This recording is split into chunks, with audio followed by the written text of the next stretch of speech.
오세훈 시장 1심 선고가 났습니다. 결과 보고 좀 상당히 놀라신 분들도 많으실 거라고 생각이 들어요. 왜냐하면은 이게 같은 명태균 여론조사인데 계속 뭐 사안마다 엇갈렸단 말이에요. 그러더니 결국은 당선된 지 49일밖에 안 되는 이 현직 시장이 지금 이대로 판결이 굳어지면은 당선 무효가 되는 그런 위기 상황에 봉착하는 일이 벌어졌습니다. 거기다가 또 같은 쟁점의 김건희 여사 사건 같은 경우에는 원래 오늘 선고 예정이었거든요. 그런데 어제 저희도 깜짝 놀랐습니다.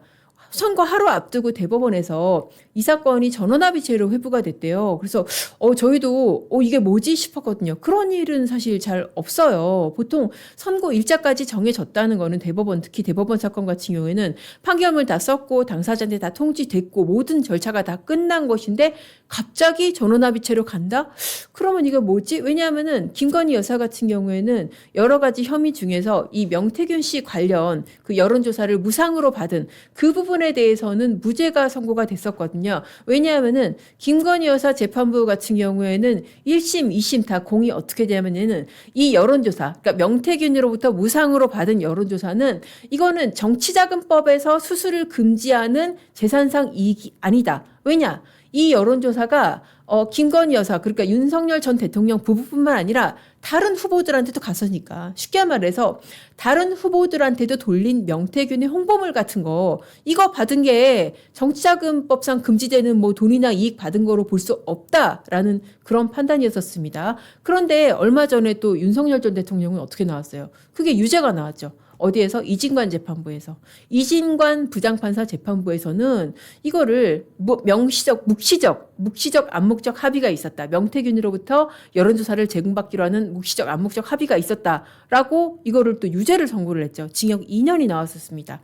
자, 그러니까 이게 지금 이 김건희 여사 판결이 만약에 예정대로라면은 오늘 뭐 이제 상고기각으로 저희는 확정될 가능성이 크다고 왔었는데 오늘 무죄가 확정이 되면은 앞서서 징역 2년 나온 윤석열 전 대통령 판결 이거는 바뀔 수밖에 없는 그런 상황이었거든요. 그런데 그런 상황에서 갑자기 어제 지금 선고 연기할 거야. 지금 전원합의체 회부할 거야. 전원합의체라는 거는 말 그대로 대법관 13명이서 다 이 사건을 들여다 보겠다는 겁니다.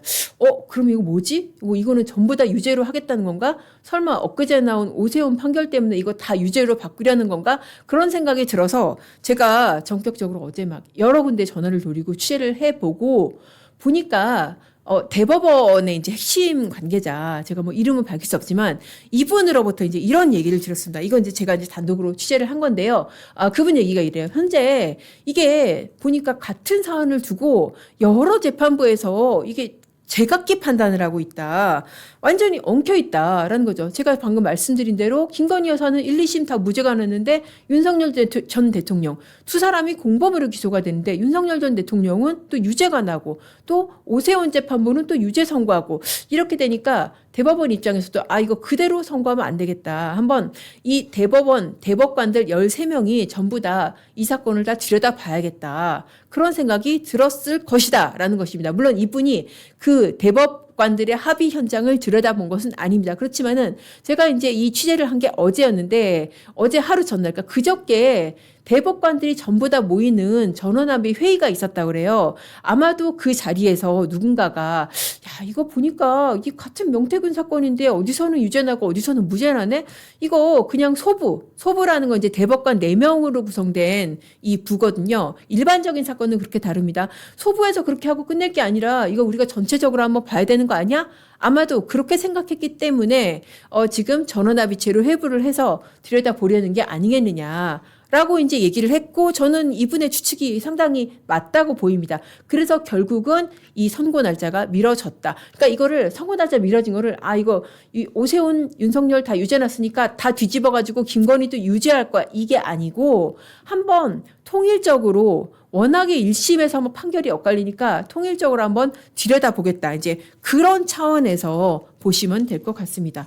자, 그러면은 이제 여러분 이제 더 궁금하실 부분이 이거예요. 도대체 그러면은 오세훈 시장은 왜 유죄가 났는가? 사실 오세훈 시장 같은 경우에 김건희 여사 사건이 1, 2심 무죄가 나면서 이것도 무죄 나는 거 아니야? 왜냐하면은 이게 같이 명태균 여론조사니까 명태균 여론조사라는 게 뭐 쉽게 말해서 이게 뭐 돈을 주고 그렇게 후보 입장에서 받을 만한 여론조사인가? 그렇게 생각할 수 있잖아요. 그거를 김건희 재판부에서는 그렇게 판단을 했고 그렇기 때문에 오세훈 시장도 무죄 나는 게 아닌가 싶었는데 이거는 조금 구조가 다르기는 합니다. 왜냐하면은 이건 돈을 냈어요. 무상 여론조사가 아니라 자 공소사실이 이렇습니다. 2021년 서울시장 재보선을 앞두고 당시 명태균 씨한테 여론조사를 10차례 받았습니다. 그리고 비용이 총 3,300만 원을 냈어야 됐는데 이거를 내긴 냈어요. 근데 오세훈 시장이 자기가 직접 자기 주머니에 손을 낸 게 아니라 누가 냈다? 이 후원자인 김한정 씨가 냈다라는 것입니다. 그래서 3,300만 원의 재산상 이익을 무상으로 수수했다. 정치자금법상 정치인이 돈 받으려고 한다면은 후원이라든지 법에 정한 방법으로 받아야 되는데 그렇게 안 하고 그냥 무단으로 받았다라고 해서 정치자금법 위반으로 기소가 됐었습니다. 자, 사실 이게 굉장히 좀 희한한 사건이에요. 보통 이게 여론조사 같은 경우에 공직선거법이 적용이 되긴 됩니다. 어떤 경우에 여론조사를 왜곡조사해서 발표했을 경우에 왜 앞서 지금 뭐 떨어졌지만은 정원 후보 같은 경우에 여론조사 왜곡 논란이 있었잖아요. 모수를 갖다가 이상하게 왜곡을 했다든지 그런 논란이 있었는데 그렇게 숫자를 왜곡하면은 공직선거법이 적용됩니다. 또 정치자금법 위반 같은 경우는 일반적으로 돈을 받거나 뒷돈을 받거나 후원금을 음성적인 방법으로 받은 경우에 그렇게 적용이 되거든요. 근데 이번 사건은 여론조사를 제공받았는데 후보가 여론조사를 제공받았는데 이게 정치자금법 위반이다? 하여튼 굉장히 좀 전례 없는 그런 특이한 형태의 사건이기는 합니다. 그렇게 해서 사실 제가 취재하기로서는 이 사건을 수사했던 담당자들마저도 이게 죄가 되나 그렇게 좀 고개를 갸우뚱했던 그런 사건이었었거든요. 그런데 아무튼 이렇게 대납 구조로 기소가 됐고 그중에서 10번 중에서 5번은 무죄, 5번은 유죄. 그렇게 이제 법원 판결이 그렇게 났습니다. 자, 그러면 뭘 유죄로 받는지 하나하나 좀 뜯어보겠습니다.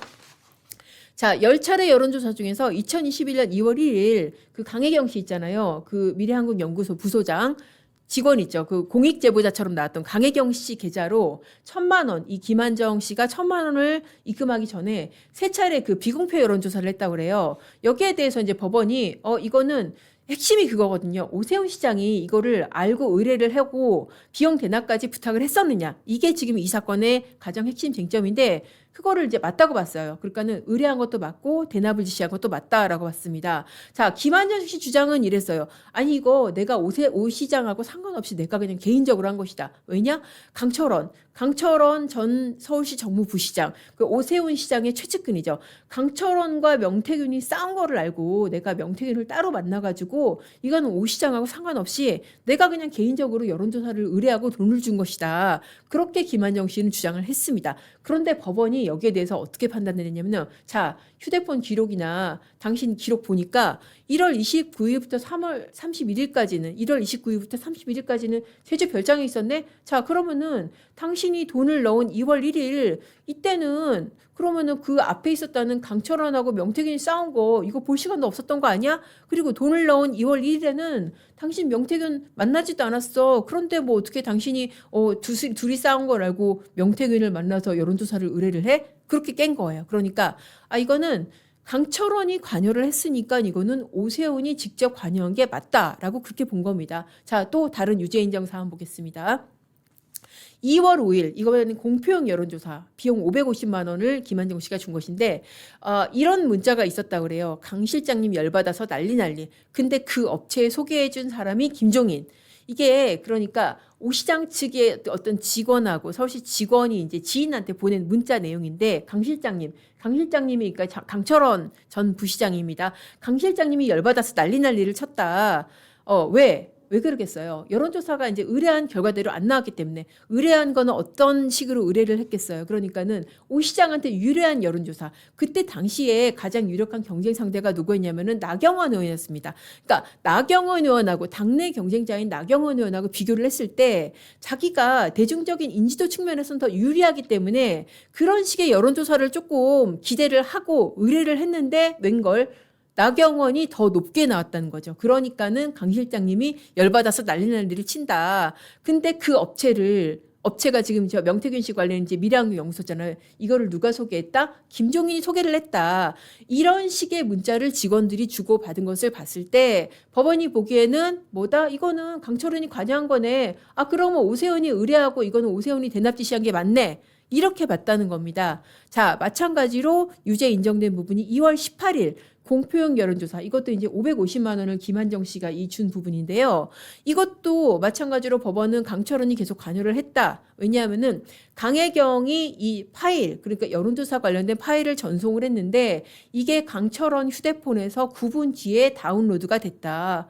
이거는 당신이 관여한 거 아니냐. 이거는 뭐 김한정 얘기대로 내가 이거 오 시장하고 관계없이 그냥 개인적으로 의뢰하고 한 것이다. 이렇게 볼 수가 없는 부분이다. 라고 판단을 한 것입니다.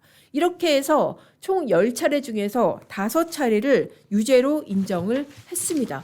자, 오 시장 가만히 안 있겠죠. 이거 증거 하나도 없다. 뭐 여러분들 좀 보신 분 계시겠지만은 직접 증거가 하나도 없이 전부 다 추론에 기반해서 한 것이다. 추측에 기반해서 한 것이다. 그렇게 강력히 반박을 하고 있습니다. 어제 이제 제가 그 오 시장 측의 변호인단도 이제 접촉을 했어요. 취재를 해보니까 이제 변호인단에서 이제 그렇게 얘기를 하더라고요. 이 직접 지시하고 부탁한 게 하나도 없다. 자, 이게 직접적으로 있어야 되는 증거가 뭐겠어요? 오 시장이 직접 명태균한테 여론조사 의뢰를 한다든지 아니면은 하다못해 김한정 씨한테 이거 내가 여론조사 필요하니까 이 명태균이 하니까 돈 좀 대신 내달라. 뭐 이런 거가 하나도 없다라는 것이죠. 카톡, 전화녹음, 그리고 이제 여론조사를 의뢰하는 서면 계약서, 이것도 하나도 없다. 또 변호인단 얘기로는 그래요. 오 시장이 카톡 자체를 안 쓴다고 합니다. 대화 흔적 자체가 없다. 명태균하고 나눈 대화 기록조차도 없다라는 것입니다. 자, 그리고 또 이제 변호인단의 입장은 판결문이 다 읽어보면은 보인다, 추단된다, 추측성 소설이다. 자, 그리고 또 이런 얘기도 합니다.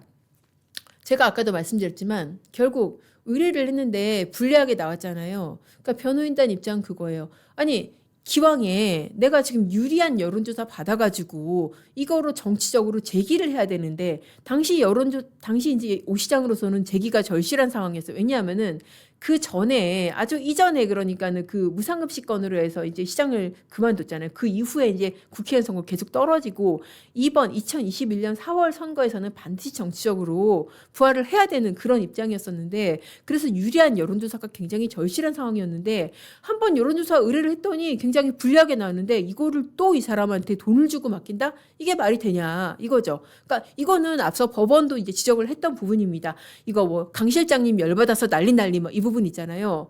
이거를 법원은 어떻게 해석을 했냐면은 자, 강철원이 이렇게 관여를 했다. 이거는 곧 오세훈의 뜻이다라고 해석을 한 반면에 이 오 시장 측에서는 아니 이렇게 불리하게 나온 거를 한두 번도 아니고 계속 돈을 주면서 맡겼겠느냐. 이게 말이 안 된다. 이거는 그냥 이 후원자 김한정이 오세훈과 관련 없이 그냥 자발적으로 명태균과의 의사소통에 의해서 한 것이다. 라는 것입니다. 자, 사실 그렇기 때문에 이게 일부는 법원도 그 주장을 받아들여요. 그렇기 때문에 강철원 전 부시장이 관여했다고 볼 수 없는 부분, 그리고 명태균과 김한정이 어느 정도 친해졌다고 볼 수 있는 시점 이후의 여론조사에 대해서는 지금 무죄를 선고한 그런 상황인 것이거든요. 자, 그러면 이거 어떻게 될 것 같으세요? 2심에서 여러분들 의견은 어떨지 제가 궁금한데 참 어렵죠. 그러니까 결과를 예단하기가 참 어려운 사건이라는 생각이 듭니다. 이렇게도 볼 수 있고 저렇게도 볼 수 있고 자, 10개의 공소사실을 받아든 1심마저도 5개는 유죄, 5개는 무죄. 그러면서 벌금 1,000만 원. 이게 벌금 1,000만 원이라는 게 한 150만 원, 200만 원, 300만 원 이렇게만 해도 2, 3심에서 잘하면은 몇 개 날려가지고 이 당선무효 기준이 이제 100만 원이잖아요. 100만 원 이하로 받을 수 있겠다라는 생각이 들 텐데 이게 1,000만 원이면은 이거 완전히 깔끔하게 무죄를 받거나 거의 무죄를 받지 않으면은 이게 지금 복구가 힘든 그런 상황이란 말이에요. 자, 전망이 사실 굉장히 엇갈립니다. 제가 봐도 실제로 그래요.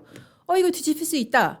뭐 지금 변호인단 당연히 그렇게 주장을 하고 주변에서도 심지어 이제 제가 이제 여러 분들한테 취재를 했는데 이쪽의 법조인 아니고 이제 민주당 사건을 많이 하는 법조인도 내가 맡아서 한번 잘하면 뒤집을 수 있겠는데 뭐 그렇게 얘기를 하는 분도 있었습니다. 뭐냐면은 이게 너무나 지금 오 시장 측의 주장대로 너무나 이 추단에 기반한 거라는 거예요. 그러니까 강철원이 관여했다는 것만으로 바로 오세훈이 여론조사를 지시하고 대납을 부탁했다고 볼 수가 있겠느냐.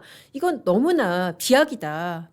그렇게 지적을 하면서 이거 내가 맡아서 이거 몇 개는 뒤집을 수 있겠는데, 그리고 또 대부분의 어떤 증언이 다 명태균의 진술에 기반한 부분인데 이게 너무나 이 사람이 좀 뻥이 심하다, 허풍이 심한 사람이라서 이거 심의성 몇 개만 탄핵하면은 뭐 받을 수 있다, 무죄 받을 수 있다라는 그런 의견도 있습니다. 자, 그런데 한편으론 쉽지 않다, 이런 전망도 있어요. 뭐냐면은 이 1심 재판부가 그냥 뭐 보인다, 뭐 추단된다 그렇게 한 게 아니라 나름대로 증거를 가지고 판단을 했다. 좀 전에 제가 아까 그 판단의 근거라고, 재판부가 판단의 근거라고 한 뭐 어떤 그 알리바이 기록이라든지 김한정의 어떤 그 제주도 체류 일정이라든지 뭐 이런 거를 봤을 때 1심 재판부도 뭐 괜히 보인다 추단된다 한 게 아니라 나름대로 증거를 가지고 자, 이 시점에는 너가 아직까지 명태균하고 친한 시점이 아니었어. 이거는 강철원이 관여한 거 봤을 때 이거는 오세훈이 부탁한 거야. 이런 식으로 판단을 한 거기 때문에 2심 가서도 쉽지 않겠다. 뭐 그런 견해도 있습니다. 결국은 2심 가서 이 명태균 진술의 신빙성을 얼마나 깨느냐. 그리고 또 이제 뭐 변호인단 주장에 따르면 이런 그 근거도 있다고 그래요. 그러니까 이 김한정 씨가 명태균한테 뜯긴 돈이 이것뿐만 아니라 뭐 억대가 넘는다. 그렇기 때문에 그런 맥락에서 보자면은 이거는 오세훈 시장하고 상관없는 의뢰이고 상관없는 납부라는 거를 뭐 증명할 수 있다. 이제 그렇게 얘기를 합니다. 자, 이게 사실 또 여기 이 사건에서 주목할 것 중에 하나는 이 시간이 굉장히 빡빡하다는 거예요. 1심 6개월, 2심 3개월, 3심 3개월 그 안에 해야 됩니다. 왜 그러냐면 특검법 때문에. 이 사건이 김건희 특검이 기소한 사건이잖아요. 김건희 특검법. 그러니까 김건희 특검법뿐만 아니라 지금 종합특검법까지 소위 말해서 12.3 계엄에 대한 특검법들은 모두 다 633 규정이 있습니다. 제가 정말 꿈에서도 자다가도 툭 치면 나올 정도로 라임처럼 익숙해 있는 633. 그렇지만 지켜지지 않던 선거법이 633. 근데 여기서는 거의 칼같이 지키고 있어요, 여러분. 이거 너무 사실 조금 부당하지 않나 싶은 생각이 드는데, 이 오세훈 시장 같은 경우에 작년 12월에 기소가 돼서 7월에 났어요. 딱 6개월은 아니지만 거의 6개월 지켰죠. 그리고 앞으로 3개월 아마 이거 거의 지키기 쉽습니다. 왜냐하면은 앞선 뭐 김건희 여사라든지 윤석열 전 대통령 사건이 거의 지금 상급심에서 지키고 있거든요. 왜 앞서 김건희 여사 2심 재판장이 스스로 목숨을 끊은 사건 있잖아요. 그것도 어떻게 보면 이 633 규정이 저는 크게 작용했다고 봅니다. 실제로 법원 내부에서도 그렇게 판단을 하고 그 기간의 압박 때문에 아마도 3개월 오 시장한테 남은 시간이 많지 않은데 이 안에 이 당선무효 결과를 뒤집어야 되는 그런 상황입니다. 자, 그렇게 해서 오세훈 사건까지 왜 유죄가 났는지 그리고 뒤집을 수 있을지 한번 정리를 해봤고, 여러분이 이거는 아마도 다른 방송에서 못 들으셨지 싶어요. 그리고 저는 굉장히 이 포인트가 주목되는 시점이라고 보이는데, 이거는 저 혼자만의 생각이 아니라 야, 이런 식이면은 이거 이재명 대통령 사건도 위험할 수가 있어. 여러분들이 아마도 가장 귀가 쫑긋 세워질 그런 부분이 아닐까 싶습니다. 자, 지금 오세훈 사건에서 어떻게 판단을 했죠? 강철원 부시장의 관여가 있으면 이거를 곧 누구의 뜻으로 봤다? 오세훈의 뜻으로 봤죠. 자, 직접적인 지시나 부탁 문자는 없지만 최측근인 강철원이 움직였고 후원자가 거액을 보냈으면은 이거 오세훈이 시킨 거 아니냐. 뭐 이런 사건에서 누가 무슨 계약서 쓰고 오세훈이 직접 지시를 했겠냐라는 게 법원의 논리 아닙니까? 이거를 그대로 어디에 대입을 해본다? 대북송금에 한번 대입을 해보겠습니다. 자, 대북송금 어떤 사건이에요? 당시에 이화영 평화부지사가 북한에 돈 보내고 실제로 뭐 중국에 넘어가서 송명철 뭐 이런 사람들 만나고 원탁 회의에서 뭐 방북 일정 협의하고 뭐 이랬던 사건 아닙니까? 통일되면은 뭐 대통령 만들어야지 이런 얘기 이제 김성택 하고 그런 사건이잖아요. 거기에 대해서 이재명 당시 당대표 뭐라고 했습니까? 대북송금 보고받은 적 없다. 그러니까 대북송금 자체, 돈이 넘어간 것 자체는 부인할 수가 없어요. 왜냐하면 송금 기록이나 이런 게 있으니까. 그러니까 자기는 보고받은 적 없다 그러고, 그럼 돈은 어떻게 넘어갔는데 이화영 부지사가 전결로 처리한 것이다 라고 당시 이재명 당대표가 주장을 했었습니다. 그러면서 그런 얘기도 했어요. 아니 이런 거액 송금을 만약에 쌍방울이 대납하겠다면 이거 정치 인생뿐만 아니라 개인적인 삶도 망가진다. 이런 범행을 내가 왜 하겠냐? 라고 법정에서 주장을 하고 바깥에서도 기자들한테 그런 얘기를 했었습니다.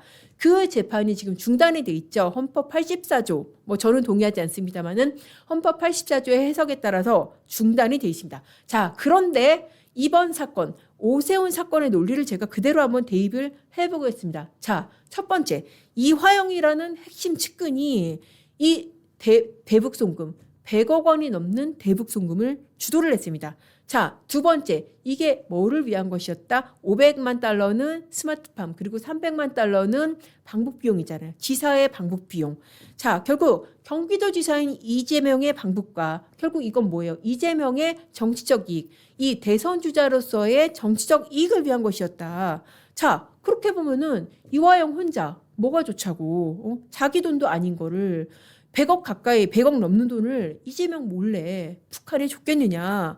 이거는 직접 보고한 문서라든지 직접 보고한 뭐 녹음 파일이라든지 직접 보고한 문자가 없어도 순차적 암묵적으로 승인하고 공모한 거 이렇게 볼 수밖에 없지 않겠느냐. 이 사건에 오세훈 1심의 논리를 그대로 대입을 한다면은 대북송금 사건 충분히 그렇게 판단 가능합니다. 이거는 저 혼자만의 생각이 아니라 여러 법조인들이 사실 동의를 하는 그런 내용입니다. 그러니까 만약에 이재명 대통령 재판이 다시 임기 끝나고 재기가 된다고 하면은 이렇게 직접 증거 없는 정황 증거 이거 그대로 유죄 논리로 그대로 동원이 될 수가 있는 겁니다. 이게 어떻게 보면 이재명 대통령한테 그야말로 사법적인 부메랑으로 돌아올 수 있는 그런 사건이 될 수가 있는 겁니다. 사실 그래요. 법리라는 게 어느 한 사람한테만 유리한 그런 법리는 없습니다. 법리는 말 그대로 누구한테나 공평하게 적용되는 게 법리잖아요. 그렇게 보면은 이재명 대통령한테 상당히 위협적인 그런 부메랑이 될 수도 있다는 것입니다. 자, 정리하겠습니다. 자, 대법원이 지금 명태균 여론조사 관련해서 김건희 여사 선고 미룬 거 이거는 그냥 통일적으로 보겠다. 이런 차원이라는 거. 두 번째, 오세훈 시장 판결 직접 증거 없이 여러 정황 증거로 어쨌든 법원이 유죄를 인정을 했고 2심에서 어떻게 될지 한번 봐야 된다는 거. 세 번째, 중요한 거. 자, 법원이 이런 논리를 확립해가고 있습니다. 직접 증거 없어도 이렇게 측근이 관여를 하고 돈이 오갔으면은 이거는 최고 의사 결정권자, 최고 책임자의 뜻이고 최고 책임자의 행동으로 해석을 하기 때문에 이거 대북 송금 사건에 있어서도 굉장히 중요한 아주 위협적인 논리가 될 수 있다는 거. 자, 이렇게 정리하겠습니다. 자, 보시면서 구독과 좋아요, 공유 많이 눌러주시면은 감사하겠습니다.